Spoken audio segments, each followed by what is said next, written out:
వెళ్తుందో వేచి చూడాలి. కెమెరామెన్ రవితో నిర్మల 6 టీవీ.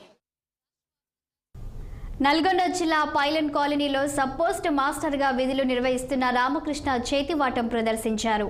ఖాతాదారుల నుంచి సుమారు 2 కోట్ల నగదు స్వాధీనం చేసుకున్నారు.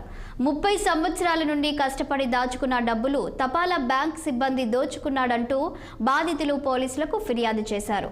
నిందితుడిని అరెస్టు చేసిన బెయిల్పై దర్జాగా తిరుగుతున్నాడని బాధితులు మండిపడ్డారు. అధికారులు పేదలపై ఇంత నిర్లక్ష్యంగా వ్యవహరించడం ఏంటని, తమకు న్యాయం జరగాలని బాధితులు డిమాండ్ చేశారు.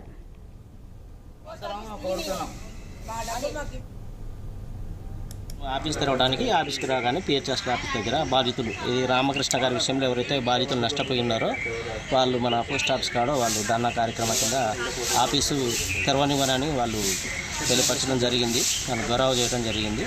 అలాగే వాళ్ళు మా డబ్బు ఇచ్చే వరకు ఆఫీస్ కూడా ఇవ్వమని వాళ్ళ ఆవేదనను వ్యక్తపరుస్తున్నారు.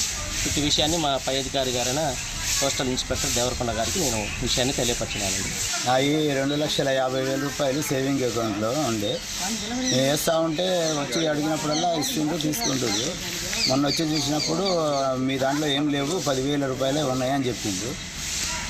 అడిగితే అతను ఎలాంటి సమాధానం లేదు, ఆఫీసర్ల దాకా ఎంక్వైరీ కానీ పెట్టిండ్రు.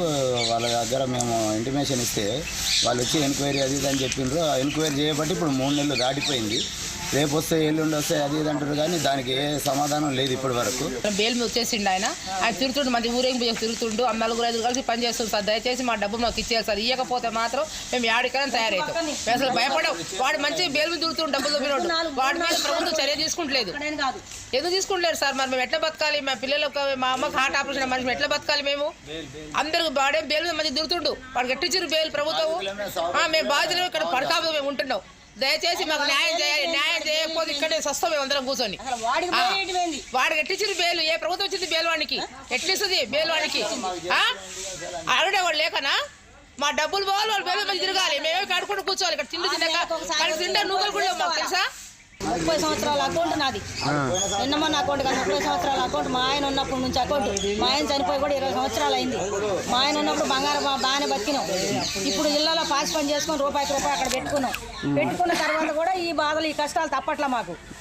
వీళ్ళని నమ్ముకొని ఏడబెట్టుకుంటే వీళ్ళు తీసేసి మమ్మల్ని నాన్నకు బాధలు పెట్టి కష్టాలు పెట్టి ఈ బాధలు ఈ కష్టాలు ఎవరు పడతారు సార్? మేము ఏదో 10 రూపాయలు తెచ్చుకుందాం. 2 మోకాలు నాకు నొప్పులు వచ్చేసినాయి. గుంటూరు పోతే 40,000 అడిగిండ్రు. మా బాధలు మా కష్టాలు ఎవరికి చెప్పుకోవాలా? మేము ఎట్లా బతకాలా?